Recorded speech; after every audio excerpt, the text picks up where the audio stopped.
Firman yang meneguhkan tentang mujizat kesembuhan. Saudara, kalau saat ini saudara sedang mengalami sakit penyakit, maka biarlah ayat-ayat firman Tuhan ini meneguhkan hati dan kehidupan saudara. Ada 7 ayat yang akan kita renungkan tentang mujizat kesembuhan. Biarlah ayat firman Tuhan ini meneguhkan kita. Yang pertama, Mazmur 103 ayat 2-3, demikian firman Tuhan. Pujilah Tuhan hai jiwaku, dan janganlah lupakan segala kebaikannya. Dia yang mengampuni segala kesalahanmu, yang menyembuhkan segala penyakitmu. Pemazmur ini saudara mengingatkan dirinya sendiri supaya dia tetap hidup memuji Tuhan. Dia tetap hidup memuliakan Tuhan, karena Tuhan itu adalah Tuhan yang telah menyembuhkan dia. Saat ini apapun yang menjadi penyakit saudara, kalau pemazmur ini disembuhkan, maka saudara juga akan disembuhkan. Muliakanlah Tuhan dalam hidup saudara. Kalaupun mungkin saat ini penyakitmu masih ada dalam tubuhmu, pujilah Tuhan, muliakanlah Dia. Sama seperti pemazmur ini, ingatkan, dorong, motivasi hatimu, motivasi jiwamu untuk memuji Tuhan, memuliakan Tuhan. Apapun kondisi saudara, sekalipun tubuhmu dalam kondisi lemah, muliakanlah Tuhan. Dia Allah yang bekerja mengerjakan mujizat kesembuhan. Biarlah saat ini hati saudara terangkat untuk memuji, menyembah Tuhan, memuliakan Tuhan, dan biarlah kuasa kesembuhannya bekerja dalam hidup saudara. Ayat kedua adalah Yeremia pasal 33 ayat 6. Demikian firman Tuhan. Sesungguhnya aku akan mendatangkan kepada mereka kesehatan dan kesembuhan, dan aku akan menyembuhkan mereka dan akan menyingkapkan kepada mereka kesejahteraan dan keamanan yang berlimpah-limpah. Saudara, lihat bagaimana luar biasanya kerinduan dan janji-janji Tuhan kepada umat-umatnya. Dia awali ayat ini dengan kata sesungguhnya. Artinya Tuhan mau menegaskan bahwa hal yang dia janjikan dalam ayat ini adalah satu kepastian, satu kesungguhan, sesuatu yang benar-benar akan terjadi. Dia berkata sesungguhnya. Yang pertama, dia berkata bahwa dia mendatangkan kepada umatnya kesehatan dan kesembuhan. Tuhan rindu umat-umatnya hidup dalam kesehatan, hidup dalam kesembuhan, sehingga dengan sungguh-sungguh dia berkata bahwa dia mendatangkan kepada umatnya kesembuhan. Dia ulang lagi, aku menyembuhkan mereka dan menyingkapkan kepada mereka kesejahteraan dan keamanan. Bukan hanya kesembuhan, kesehatan, tetapi Tuhan juga berkata bahwa Dia mau umat-umatnya hidup dalam kesejahteraan dan keamanan. Saudara, saya percaya setiap kita rindu kesehatan selalu menjadi bagian kita. Biarlah saat ini Tuhan mengerjakan kesembuhan bagi saudara, karena sekali lagi dengan sungguh-sungguh, dengan serius Allah berkata bahwa sesungguhnya aku akan mendatangkan kepada mereka, maksudnya kepada umat-umatnya termasuk saya dan saudara, kesehatan dan kesembuhan, bahkan kesejahteraan dan keamanan. Tuhan rindu kita mengalami kesehatan, Tuhan rindu kita mengalami kesembuhan, Tuhan rindu kita hidup dalam kesejahteraan dan keamanan. Itu yang Tuhan rindu bagi setiap kita, saudara.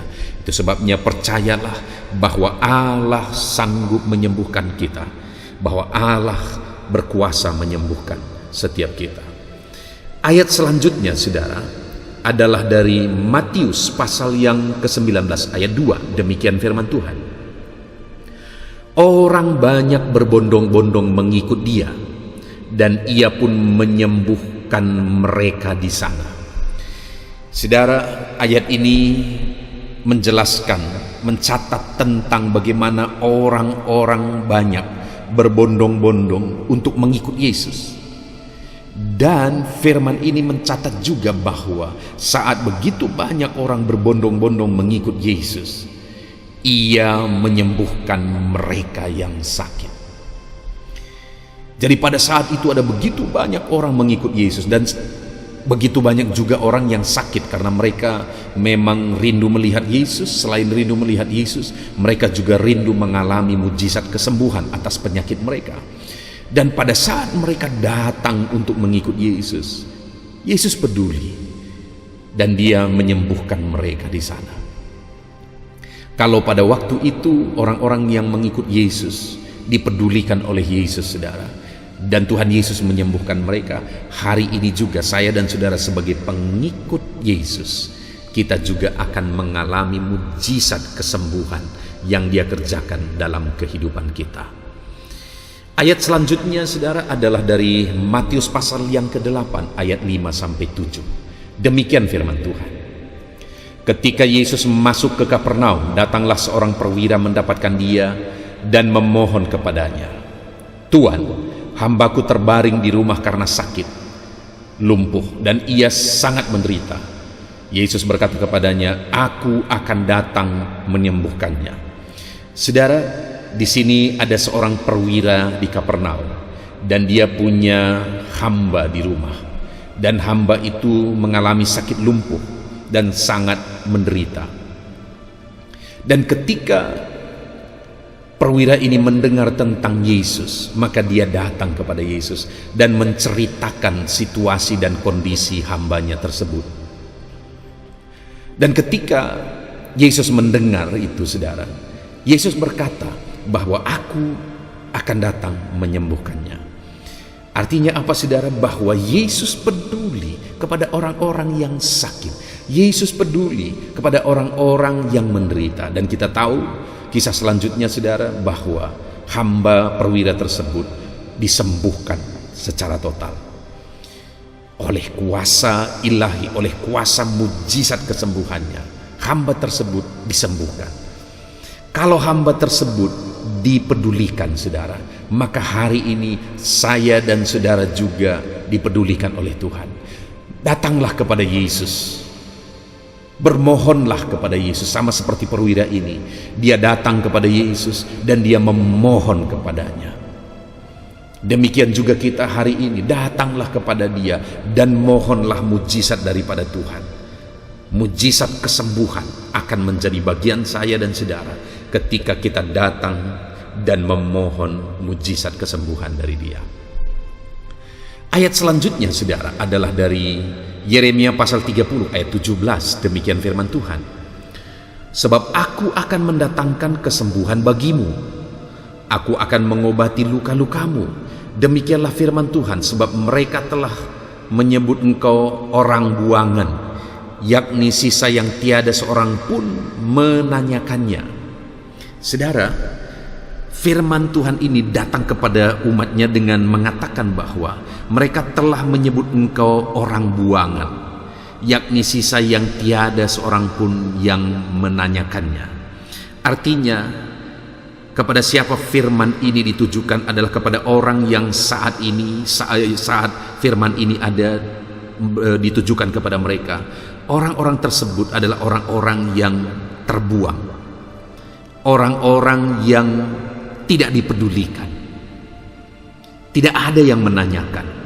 Artinya tidak dianggap, tidak dipedulikan, mereka terbuang. Tetapi apa yang dikatakan Tuhan?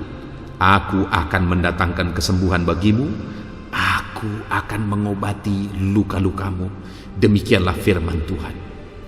Saudara, melalui ayat ini Tuhan mau menegaskan bahwa betapa pedulinya Tuhan terhadap umat-umatnya. Umat-umatnya yang terbuang, umat-umatnya yang tidak dipedulikan, umat-umatnya yang tidak dianggap. Ada Tuhan yang mempedulikan mereka. Demikian juga saya dan saudara. Di dalam kehidupan kita, saudara, kalau mungkin saat ini ada saudara yang merasa hidupmu tidak dipedulikan, hidupmu terbuang, hidupmu tidak ditanyakan sama sekali, tetapi ketahuilah bahwa ada Tuhan yang peduli akan hidupmu. Dia mau mendatangkan kesembuhan bagi luka hatimu. Dia mau mengobati luka-luka hatimu. Dia mempedulikan engkau. Ayat selanjutnya saudara adalah dari Lukas pasal 6 ayat 18. Demikian firman Tuhan. Mereka datang untuk mendengarkan dia dan untuk disembuhkan dari penyakit mereka. Juga mereka yang dirasuk oleh roh-roh jahat beroleh kesembuhan. Saudara, di dalam Lukas pasal 6 ayat 18 ini ditegaskan bahwa mereka yang datang kepada Tuhan termasuk orang-orang sakit, orang-orang yang dirasuk oleh roh jahat, mereka beroleh kesembuhan. Kenapa? Karena sekali lagi Tuhan peduli kepada orang-orang yang menderita, kepada orang-orang yang terikat. Tuhan mau menyembuhkan orang-orang yang menderita sakit. Tuhan mau membebaskan orang-orang yang terikat. Yang menjadi masalahnya adalah apakah orang yang sakit tersebut, orang yang terikat tersebut datang dengan sepenuh hati kepada Yesus. Di sini dikatakan mereka datang untuk mendengarkan dia.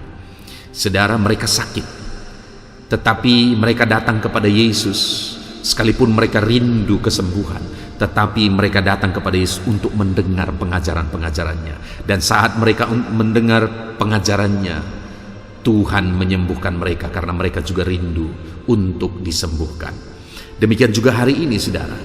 Kalau saudara rindu kesembuhan, jangan hanya cari kesembuhan, tapi belajarlah kepada Yesus sang pemberi kesembuhan itu. Renungkan firman-Nya, hauslah akan firman-Nya. Ayat terakhir saudara adalah dari Kisah Para Rasul pasal 3 ayat 16. Demikian firman Tuhan. Dan karena kepercayaan dalam nama Yesus, maka nama itu telah menguatkan orang yang kamu lihat dan kamu kenal ini. Dan kepercayaan itu telah memberi kesembuhan kepada orang ini di depan kamu semua.